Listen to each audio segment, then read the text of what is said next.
ముగ్గురు హాస్టల్లో ఉండే పిల్లలకి నాణ్యమైన భోజనం పెట్టరు. 6,000కి హాస్టల్ అకామిడేషన్ అన్న పేరుతో మనుషులు తినలేని తిండి పెట్టి లక్షలు సంపాదించాలి.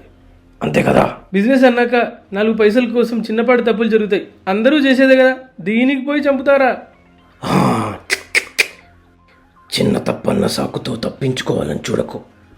పౌల్ట్రీ ఫార్మ్స్ కంటే దారుణంగా మనుషుల్ని ట్రీట్ చేస్తూ హాస్టల్స్ పేరుతో ఎన్ని అరాచకాలు చేస్తున్నారు. వెంటిలేషన్ లేని రూమ్స్, నల్లులతో నిండిపోయిన బెడ్స్, నోట్లో పెట్టలేని తిండి, 4కి 5కి కలిపి ఒక మురికి వాష్రూమ్, 200 మందికి 2 వాషింగ్ మెషిన్స్. మనిషి అనేవాడు బతికే కండిషన్స్ ఇవి. చదువుకునే పిల్లలంటే ఎందుకురా అంత చిన్న చూపు? తిండి పేరుతో మార్కెట్లో దొరికే నాసిరకం బియ్యం వాడతారు. అది చాలాసార్లు సరిగ్గా ఉడకదు. చీప్గా దొరుకుతాయని వీక్లీ మార్కెట్స్లో మిగిలిపోయిన వెజిటేబుల్స్ని బల్క్ క్వాంటిటీస్లో తీసుకొచ్చి కిచెన్స్లో పడేస్తారు. వాటిపైన ఎలుకలు, పందికొక్కులు తిరుగుతున్నా పట్టించుకోరు. టిఫిన్స్లో, కర్రీస్లో పామాయిల్ వాడతారు. వాడిన తర్వాత ఫుడ్ని ఓపెన్గా టేబుల్స్ మీద పెట్టేస్తే ఈగలు వాళ్తూ ఉంటాయి. ఆ చీప్ క్వాలిటీ ఆయిల్, సరిగ్గా ఉడకని తిండి వల్ల ఫుడ్ పాయిజన్ అయ్యి హైపర్ యాసిడిటీ వచ్చి హాస్పిటల్స్కి పోయే పిల్లలు ఎంతమందో తెలుసా?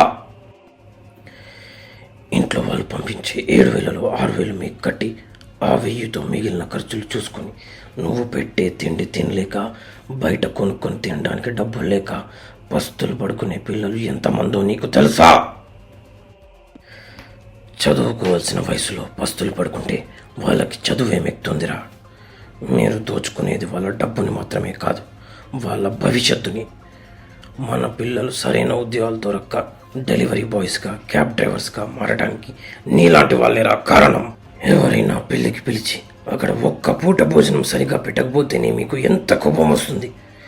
మరి రోజు 3 పూటలా తినే తిండి సరిగా పెట్టని మిమ్మల్ని ఏం చేయాలి? ఇన్నేళ్లుగా ఎంతమంది పిల్లలకి ఎన్నిసార్లు పనికి మాలిన భోజనం పెట్టి ఉంటావు. మరి నువ్వు చావవలసిన వాడివేగా. వద్దు, నా బ్యాక్గ్రౌండ్ తెలియక తొందరపడుతున్నావు. మా హాస్టల్ ఓనర్స్ అసోసియేషన్ నా వెనకాల ఉంది. ఎవడు ఎక్కడ ఏ హాస్టల్లో జాయిన్ అయినా ఇదే ఫుడ్ దొరుకుతుంది. ఎవడైనా మాకంటే మంచి క్వాలిటీ ఫుడ్ పెడితే వాడిని హాస్టల్ నడపనివ్వం. మాదంతా ఒక సిండికేట్. మమ్మల్ని దాటి ఇక్కడ ఎవడు బిజినెస్ నడపలేడు.